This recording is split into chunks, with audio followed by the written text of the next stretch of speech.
Can't believe it's all over. What do we do now? What do you mean? Now we can finally play the game. Hello everyone, hope you're having a wonderful day. Today I'm going to be showing you a really fun and powerful explosion build that puts the game on easy mode. And it's also a build that isn't going to blow your summons or your friends to smithereens.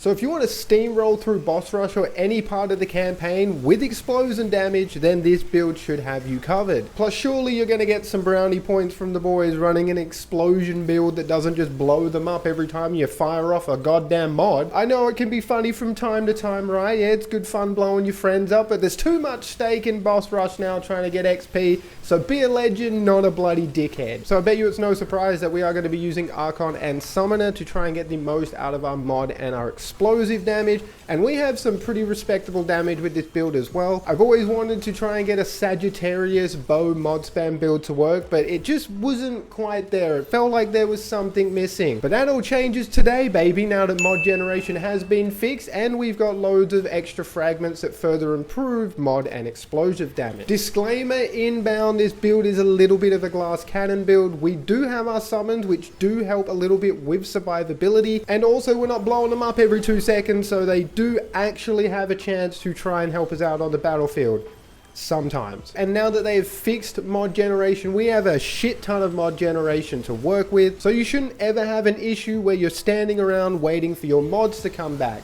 Thank fuck for that. Not gonna lie, it felt a little weird not having mod generation. I didn't know what to do with myself or my builds because it became very apparent that I just use mods all the time. So mod builds are back on the menu, fellas. So it is a very solid overall build, and I had a lot of fun putting this build together, and I hope you guys enjoy it just as much as I did. So now that I've got the intro out of the way, let's move on to what we're actually taking in this particular setup. Alrighty, like I explained in the intro, we are taking Archon and Summoner. The skills that we are using is Chaos Gate for Archon to give us that massive increase to all damage. And then for the Summoner, I did go for the Flyers because I feel like they are the best. Now, because I am a damage whore, of course I am taking Chaos Gate because it increases all of our damage. But if you want more survivability, throw on Reality Rune. In fact, I feel like Reality Rune is probably the way to go since it does actually generate mod power when you're in Reality Rune. Chaos Gate does as well, but if you do want more survivability, Reality Rune is the way to go. But if you want quicker and faster boss kills,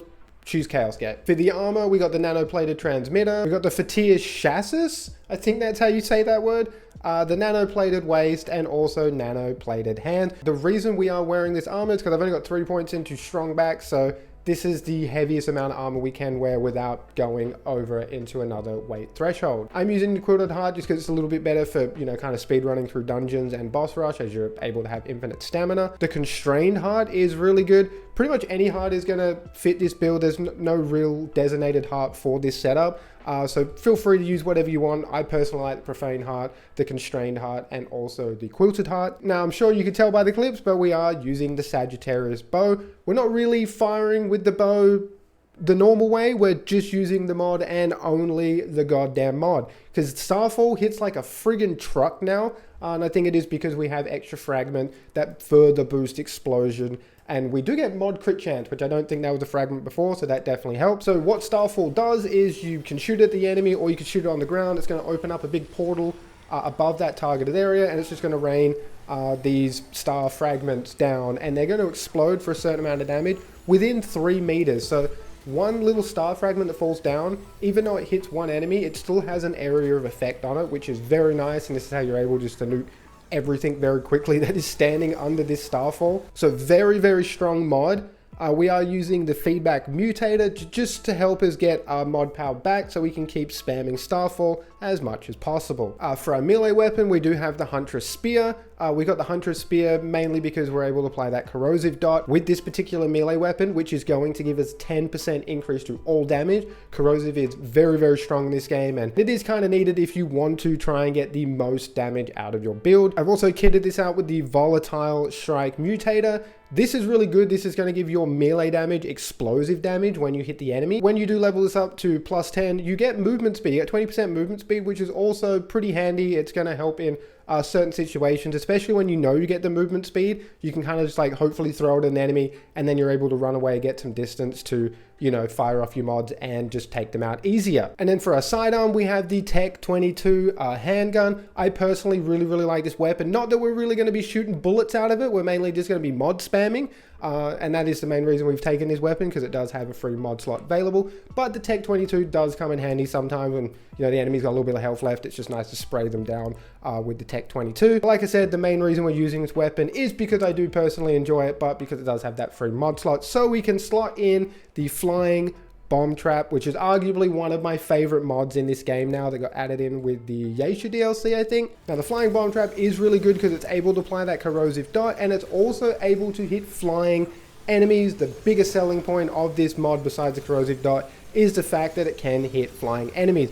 Now, I do want to go ahead and say, maybe some of you guys can verify this for me. If anyone has used this, does it feel like it's acting weird? Does it feel like it's not working sometimes? I swear you'll shoot this mod out, and if it hits the enemy or some stairs, it just like bounces around and it won't pop open into the actual flying bomb traps. Like the mod kind of just says, fuck you, and it doesn't work. I'm not sure if this always did this. I don't remember it doing this, but it can be super frustrating. It doesn't happen all the time, but I swear it seems to happen when you don't want it to happen the most. But I'm not sure if it's bugged or if this is the way it was always working, but yeah, just when it hits enemies and stairs especially, it bounces around, like it can't open up properly, and it just does nothing. It just fizzles away, and now you have to wait for your mod to recharge again, which can be super frustrating. But again, I'm not sure if this is actually the way the flying bomb trap was working prior, or if it has just kind of broken because of the new DLC and the patch that got added in. I'm not sure. Either way, the flying bomb trap is very handy. It stops us from using the nebula as well, but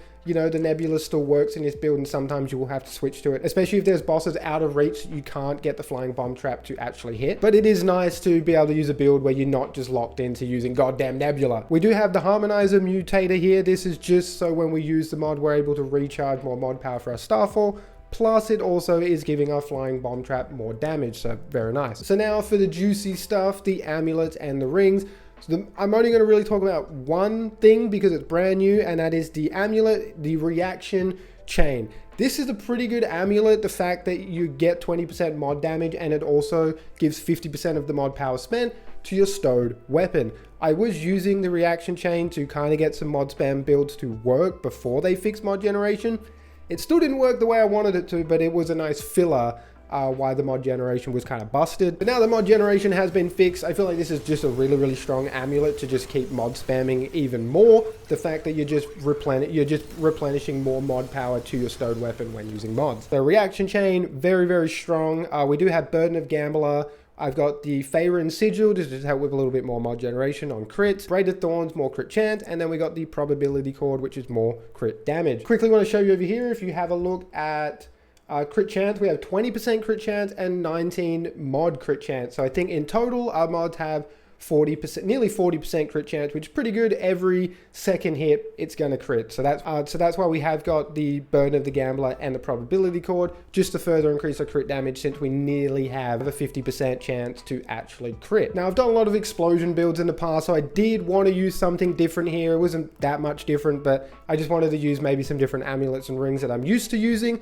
But of course, if you want to squeeze out as much damage as you possibly can, just use the Detonation Trigger. It's arguably one of the best amulets for explosive damage. The fact that it just gives you a straight increase plus leaving a burning dot, which is very strong. And then all you do is replace Faerun Sigil with is Stone of Malevolence, obviously, now that you're doing more elemental damage. So this particular setup gets a little bit more damage, probably about 100 to 200 extra DPS. That's only if the enemies are sitting in the flying bomb traps and also Starfall. But this is going to be the most amount of damage you can get with this setup. I did feel like the mod spam was just a little bit better with reaction chain, but there's not really much difference there in general. But I did want to at least try something new in this build, and that is why I decided to go with reaction chain. There really isn't too much difference between the two setups, but I thought I'd just show that off anyway. Another disclaimer coming in is there's two bosses that this build kind of sucks against, and I bet you can guess what two they are: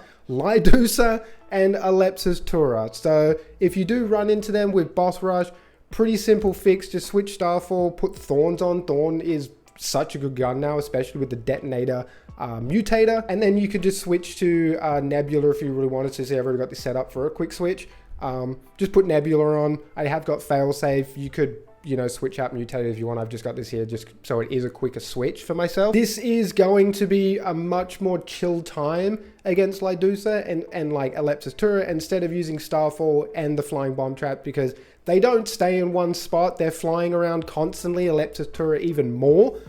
So yeah, it's very annoying and frustrating trying to hit the mod on them. Or even better, just switch your build. If you got a build that absolutely dunks on them, switch it over. Like I said, a Lydusa and Alepsis turret can be big pieces of shit, especially when you're trying slightly off meta builds. Like, it's not like this build doesn't have damage. It has damage. It's just like I said, they don't stop moving around. And when your mods are fixated on one position, you know, they move out of it pretty easily. Quickly going over the traits, we have 5 points into Affliction. I've maxed out Fortify. We got 3 points into Strong Bag. I've got 8 additional points into Vigor. I've got 7 additional points into Endurance. Maxed out Amplitude, so our Starfall and our Flying Bomb Traps have the biggest AoE possible, so, you know, enemies have less chance of moving out before they die. I've got an additional 7 points into Spirit to help with more mod generation. I've maxed out Bark Skin. We've got 5 points into Blood Bond, so when we have our summons, they're going to take a bit of our damage for us, which helps with survivability. Maxed out Chakra to help with mod duration, and also maxed out Siphoner, so we have lifesteal, and since we're doing like a decent amount of explosive damage,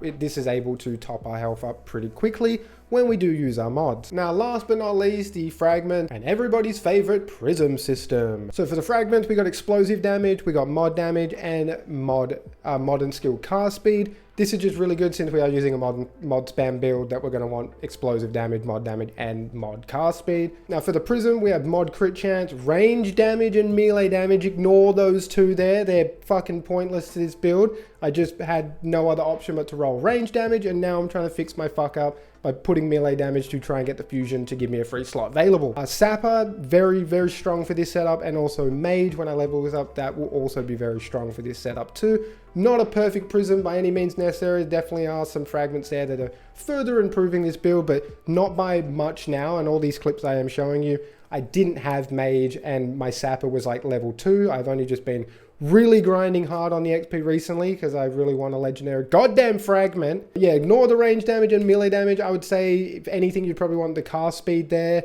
maybe more health, maybe some more defense. Overall would be pretty beneficial now that they have made boss rush that little bit harder. So I definitely don't have a perfect Prism, but there are some things there that are helping. If there is anything there that you think I could change that would further make this build better, please let me know in the comment section below. I'm always keen to hear your guys' suggestions because sometimes you guys come out with absolute banger tips. And that is basically it for the build video, guys. Hopefully this build did help you out. If there's anything I could change to make this build even better, let me know down in the comment section below. Like I said, I'm always keen to hear what you guys have to say. I had a lot of fun putting this build together. It's great that we finally got mod generation back. Now we can finally enjoy the game the way we were enjoying it before. Appreciate all love and support as always, guys, and until next time, stay safe, peace out.